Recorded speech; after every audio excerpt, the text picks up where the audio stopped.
અમદાવાદના થલતેજમાં એસ્ટેટ વિભાગ અને શાકભાજીના ધંધાર્થીઓ વચ્ચે ઘર્ષણ.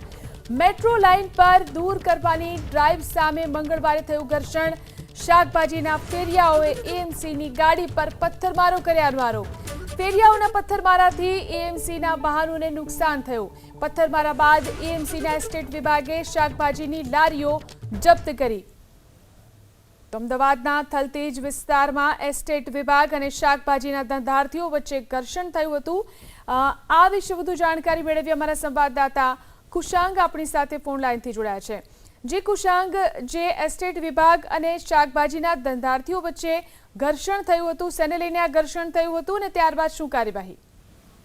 થલતેજમાં મેટ્રો લાઇન ની નીચેનો જે વિસ્તાર આવેલું છે ત્યાં આગળ જાહેર વાહનોના અવરજવર માટે આ રસ્તો છે તેનો ઉપયોગ કરવામાં આવતો હોય છે, પરંતુ કેટલાક ફેરિયા ધારકો છે તે રસ્તા પર દબાણ રાખીને બેઠા હતા અને થલતેજ ગામ સુધી આ ફેરિયાઓ છે તે બેઠા હોવાના કારણે કોર્પોરેશનના ઉત્તર પશ્ચિમ ઝોનની એસ્ટેટ વિભાગની ટીમો છે તે ઘટના સ્થળે દબાણ દૂર કરવા માટે ગઈ હતી.